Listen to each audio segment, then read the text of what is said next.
Well, my name is Jeff Meldrum, and I'm a professor of anatomy and anthropology at Idaho State University. Bigfoot, or also known as Sasquatch, is, in my opinion, a relic species of large-bodied hominoid. There's a variety of opinions as to what its nature is, and I think those will ultimately be resolved once the species is studied and identified. But my working hypothesis, my null hypothesis, is that we're dealing with a very large terrestrial and, in this case, bipedal primate species that only resembles us superficially in its habit of walking on two legs. Well, I grew up in the Pacific Northwest, and as such, I was aware of the traditions and the stories, the lore surrounding Bigfoot or Sasquatch. But it wasn't until 1996 when, as a professional anthropologist and biologist, I was brought up face to face with a long line of very impressive footprints. And the persuasiveness of that trace evidence was what really set the hook and motivated me to to look into this mystery, into this question more fully. Well, zoology has always been an interest of mine ever since my first insect collection and bringing grocery bags full of garter snakes into the house and that type of thing. That combined with the question of unknown frontiers in our knowledge about the natural world. So cryptozoology naturally kind of fed right into that. And given my interests in questions of human evolution and particularly our adaptations to walking on two legs, which is how my academic career took shape, the prospect of there being an unknown, a mysterious, legendary ape that resembled us in its habit of walking on two legs raised all kinds of interesting questions as to what its relationship to the human family is and how it might have played a role in our own prehistory. Well, I'm often asked why I believe in Bigfoot, and my response is that I don't. For me, belief, and especially in everyday usage, connotes a position of faith, one where an individual holds a conviction in the absence of evidence, whereas as a scientist, it is the evidence that convinces me, that compels me to pursue the question.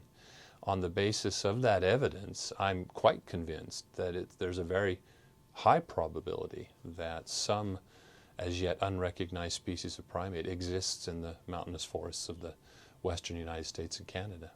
Well, one never says never in science. Science is always tentative and awaits the falsification by some exception to the hypothesis.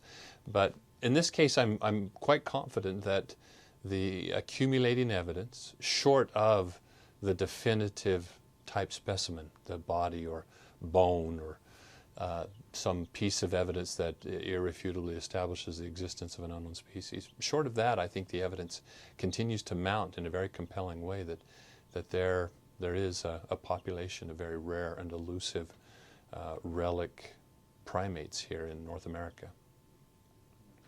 Well, as a large hominoid, or a member of the superfamily Hominoidea, which includes us and all the other apes, the other great apes, Sasquatch looks, well, the simplest way to put it, it looks to me, it looks like a gorilla with long legs. It has that massive body build. It has the deep-set jaws of a primate adapted to what we call durophagy. That is, they feed on rather tough, hard objects out in the environment. And they have limb proportions that are more similar to ours than that of a gorilla, but long arms, but slightly shorter lower extremities. They walk on two legs. Their size then requires that they would be terrestrial largely. Trees would really not hold much attraction either, because most of the fruits and the roots and tubers and so forth, the starchy items in their diet would be found at the ground level or in the ground as subterranean roots and tubers, as well as the protein that's on the hoof or on the paw out there in the forest. They are probably largely nocturnal, and much of their activity and foraging takes place at night, which means that they are very elusive in their behaviors in that respect. Not too uncommon for other mammals. I mean, much of what we learn about modern mammals today, we learned through the tracks and traces that they leave behind, because many mammals, in fact, are nocturnal and are difficult to observe during the daylight hours. Well, skeptics who compare the search for Sasquatch or Bigfoot to looking for the tooth fairy or the Easter bunny has been a popular one around here. Honestly, I actually have very little to say to them because their position, their pronouncements all too clearly reveal their unwillingness to be objective and open-minded in the consideration of the evidence. I find that those who are the most dogmatic in their opinions are usually the least informed, and that's typically the case of the ideological skeptics. Skepticism is one thread in the tapestry of science, or you might say one key on the keyboard of a piano.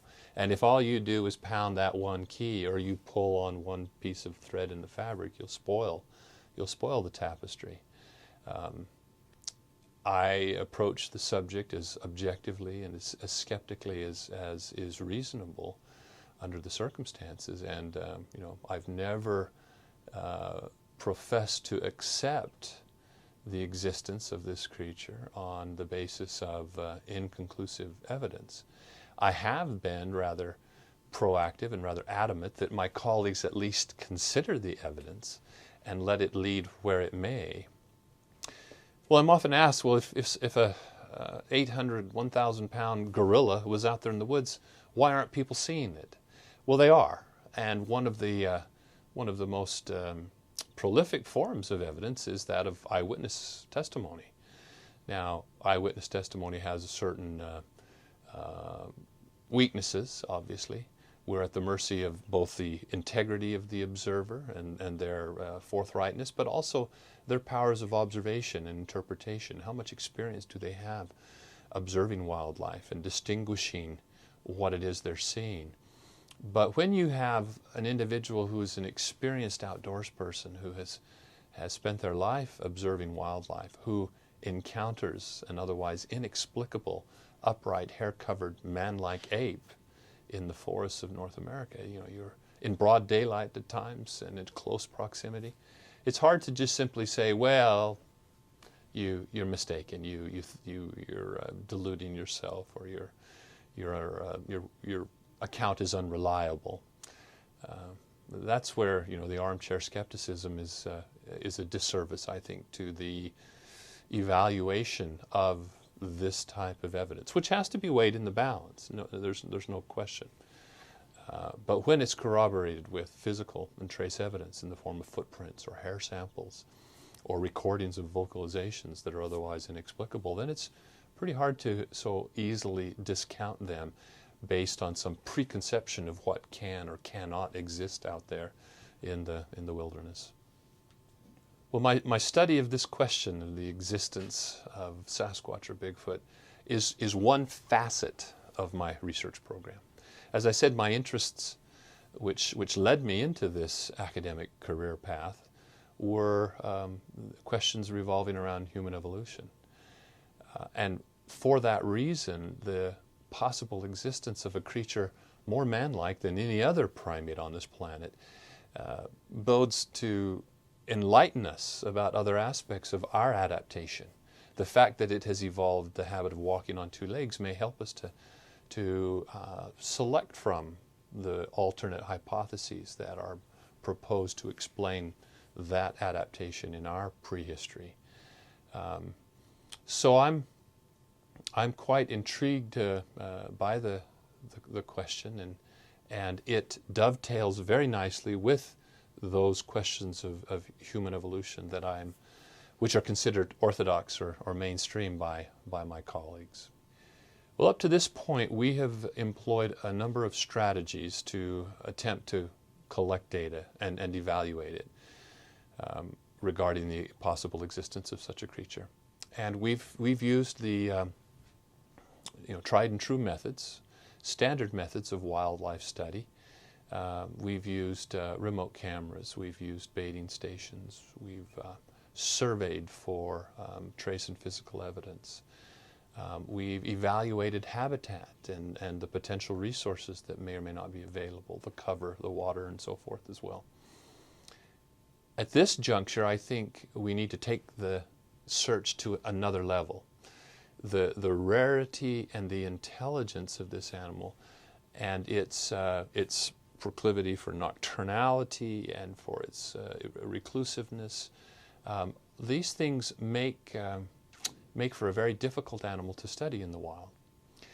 The Falcon Project proposes to employ an aerial survey approach, one that will use techniques that have been utilized in other standard wildlife survey studies, using thermal imaging and high-resolution videography.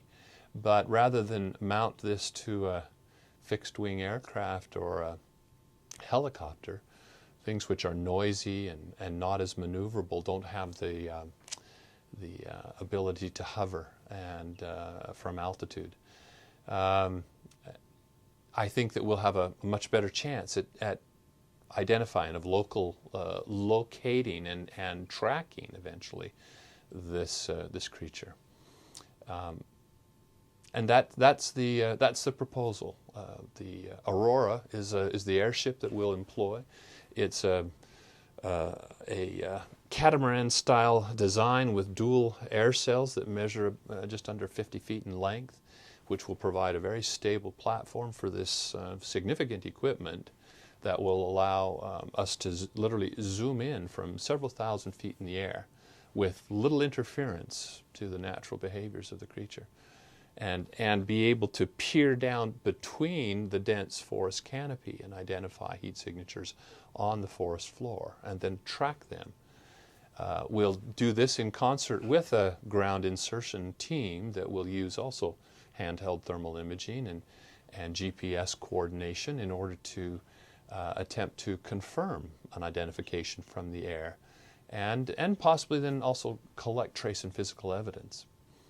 Once we get to the point where we believe and can demonstrate consistent contact and the ability to track an individual, then the next step may be to try to implant, say, a subdermal transmitter in order to track it more readily, identify and track it more readily and consistently. And that may lead to the eventual attempt to capture a specimen. I think that's a big additional step, and it has all sorts of logistical challenges anytime dealing with an animal of this size and this nature. But that's a prospect that we certainly can explore and consider when the opportunity presents itself. Well, sightings of Bigfoot and distribution maps that have been compiled in order to present the data correlate very nicely with a particular type of ecology. And Bigfoot seems to be most at home in very wet coniferous forests, particularly Douglas fir forests of the western United States, Canada. Our airship will be fabricated in northern Alberta, and so that eastern slope of the Canadian Rockies has its own history. So I anticipate that some of our shakedown exercises and deployments will be conducted there in areas where there's a history. I'm very interested to go just over the divide, because on the windward side of the Canadian Rockies is one of the largest inland temperate rainforests in North America. And that, I think, I have reason to believe that these remnant temperate rainforests, they represent what was the primary habitat of this creature as it emigrated from Asia into the North American continent. And their former much wider distribution across the Intermountain West and the Pacific Northwest, I think, is what facilitated their distribution throughout those regions.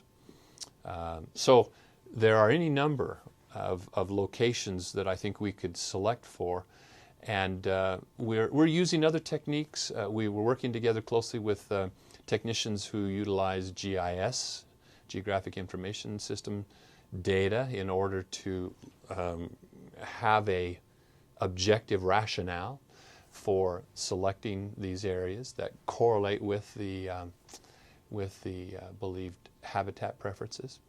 And then, of course, there'll be other factors that will be involved: the accessibility, the topography.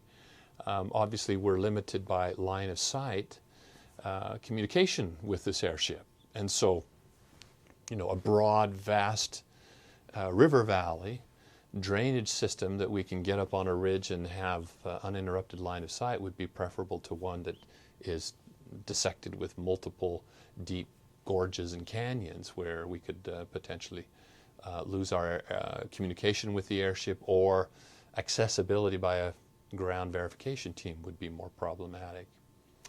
Obviously, we want to keep some of that close to our vest, because we don't want interlopers coming in, the proverbial hoaxer, in an effort to put a fly in the ointment.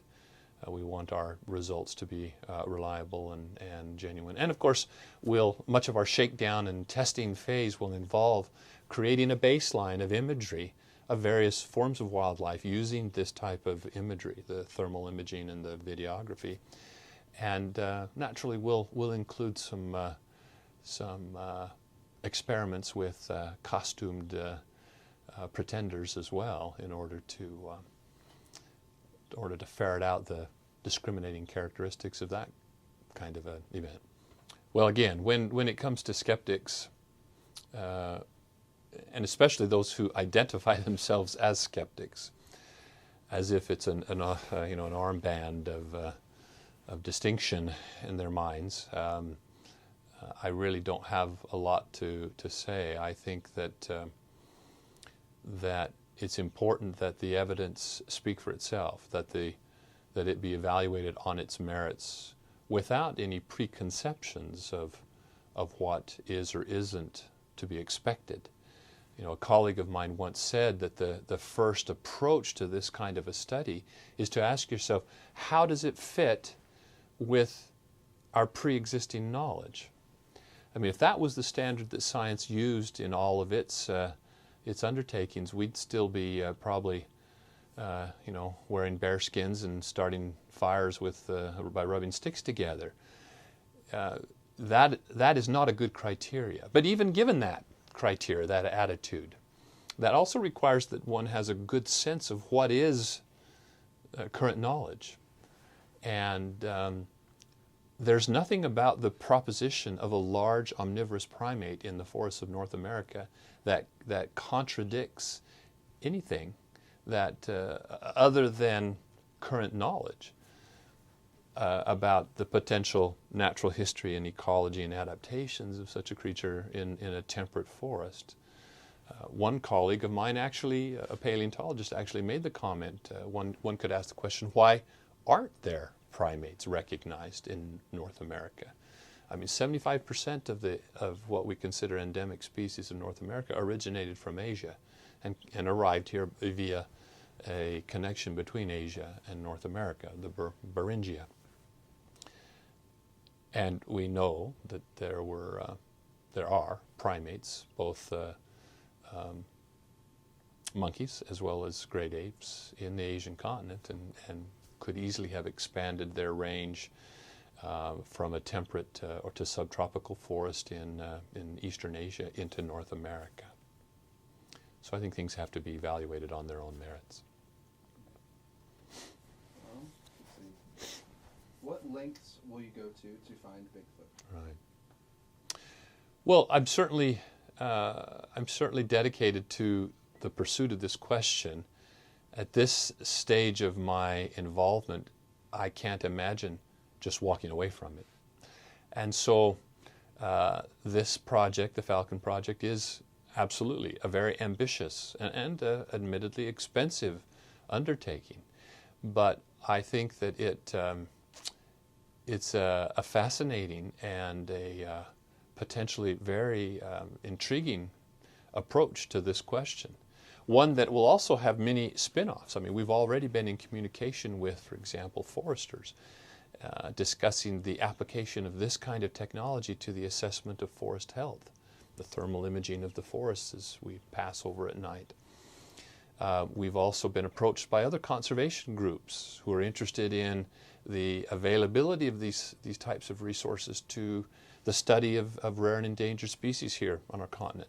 Coincidentally, no sooner had we announced our intentions to pursue this initiative than there was a symposium held at a conference on great ape conservation, in which the theme of that symposium was the use of unmanned drones in aerial surveys of endangered wildlife such as orangutans.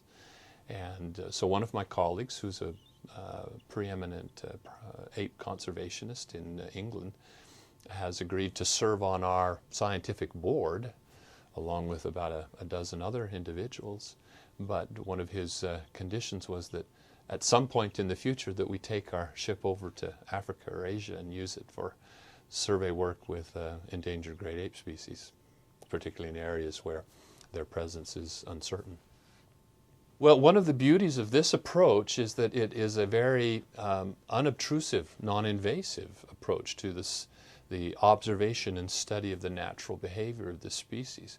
So we'll be able to spot a heat signature from 2,000 feet in the air, virtually silent from that distance, and then zoom in on that identified heat signature, both with the high-resolution videography as well as the thermal imaging, and hopefully get good quality imagery and, as I said, direct a ground insertion team into that area to confirm, verify the contact.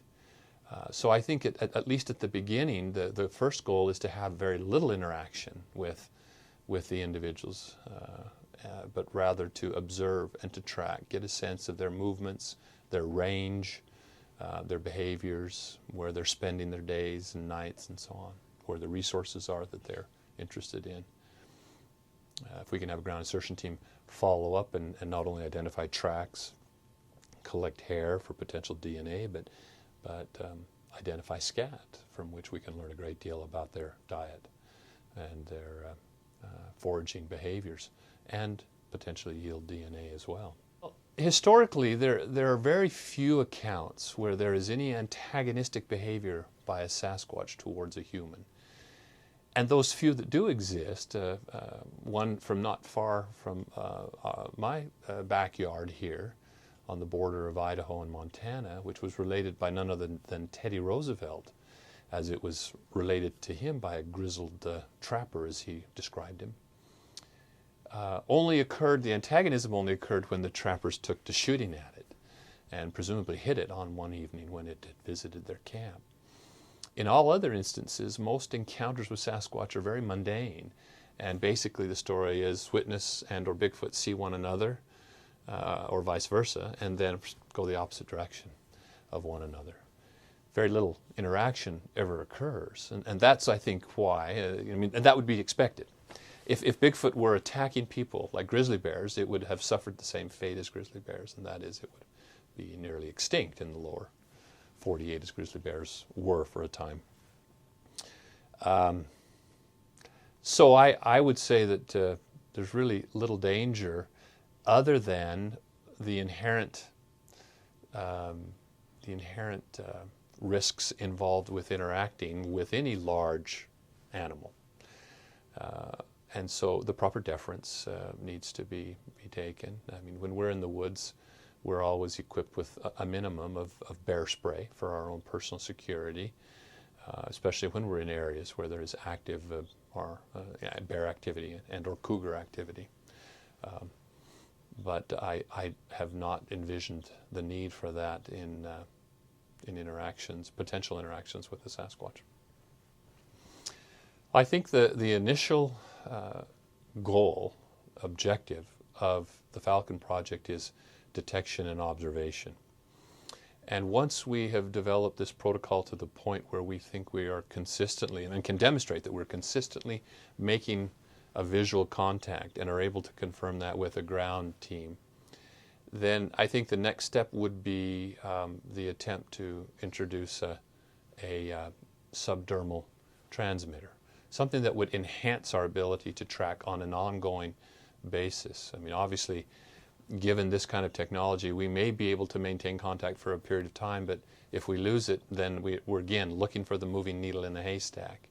If we have a transponder that gives us a GPS coordinate that we can initiate or reinitiate, that is, that observation, then that will be a huge boon to collecting behavioral data.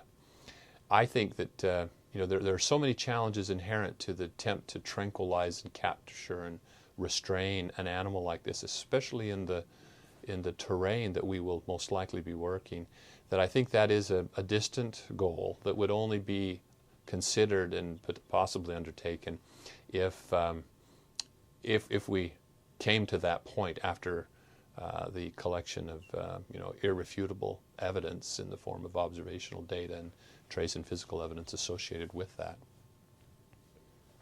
Well, our biggest hurdle in realizing the Falcon project is the fabrication of the airship and the installment of the photographic equipment, and it is ambitious. We're talking in excess of $300,000 for this piece of equipment, but it will provide such novel opportunities for search and detection that I think that's a worthy investment for such an interesting, potentially impactful discovery. The mobile command center will be manned by trained and certified pilots, and William Barnes, who's for whom this project is responsible. It's his brainchild. He'll be the project manager, and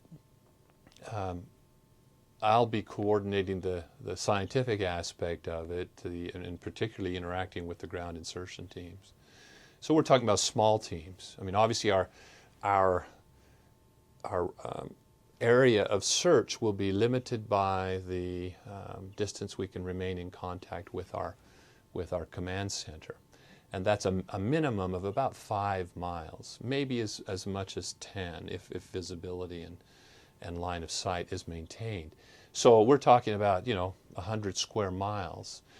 We should be able to cover that fairly thoroughly, in a couple of successive nights. And most of our searching will be taking place at night, not only because that's when the Sasquatch is presumably the most active, but that's when our contrasting heat signature against the colder terrain will be most evident and most efficacious.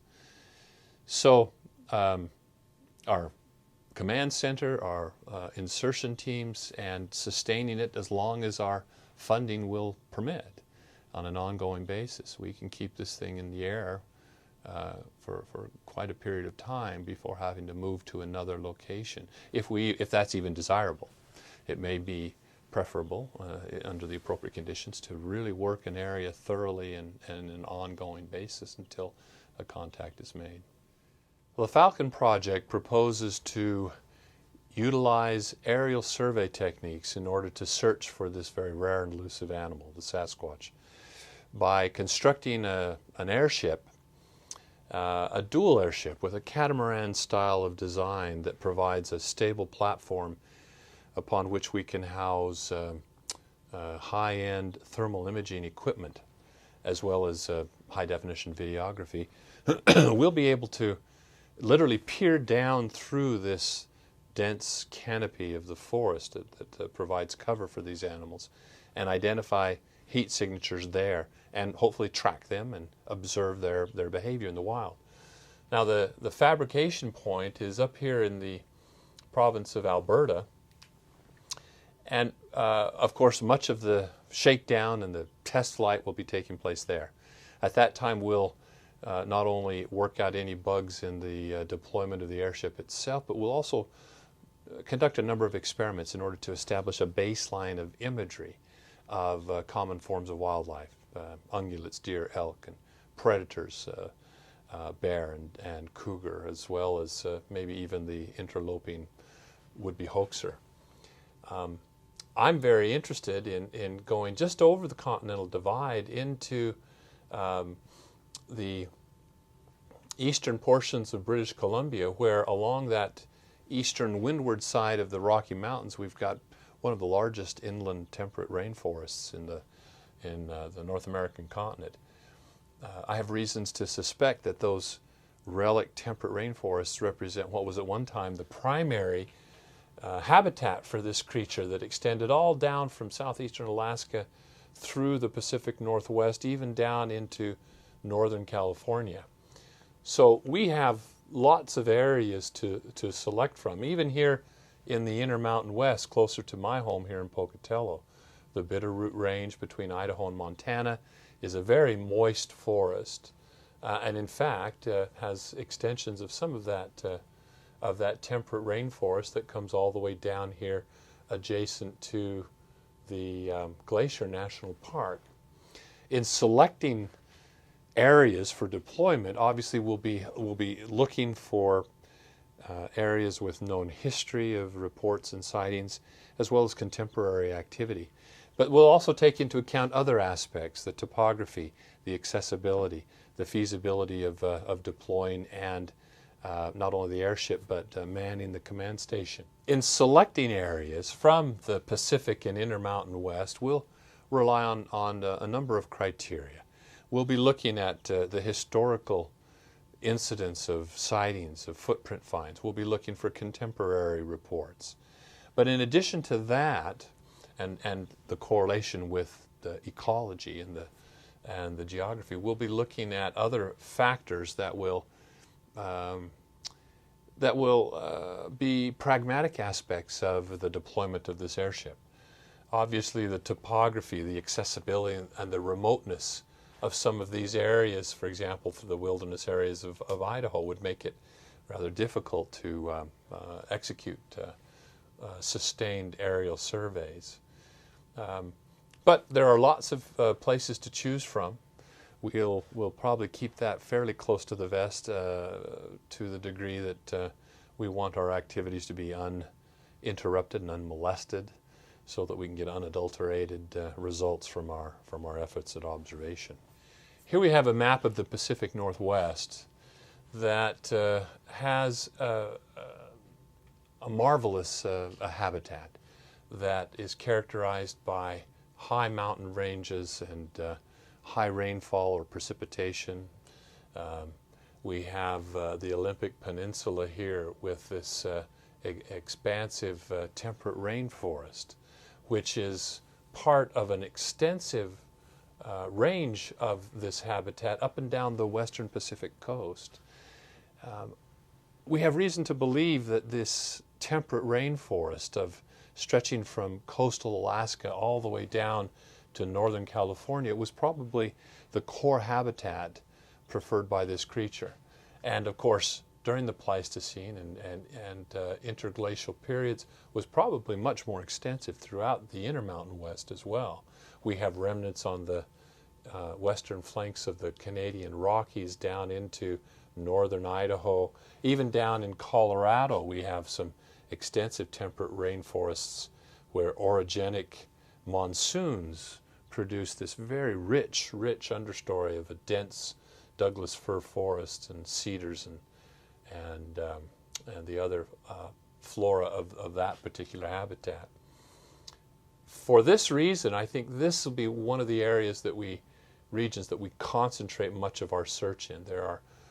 This is where the traditional homeland of Bigfoot, the habitat of Bigfoot. Another advantage of the west coast, say, of British Columbia, the extensive inlets and islands create literally thousands of miles of coastal habitat, which is probably some of the most productive and richest habitat, providing sustenance for a large omnivorous primate that we could find anywhere in the world. That poses some really interesting options, too, of creating a situation where our mobile command station is perhaps on a ship or boat, and we deploy the airship along those extensive coastlines with extensive beaches that will provide for good documentation of footprints and other trace evidence. So there's many opportunities, many regions that we could develop a very objective rationale for the deployment of the Aurora, as our airship is referred to, as the Falcon project is undertaken here in the Pacific Northwest.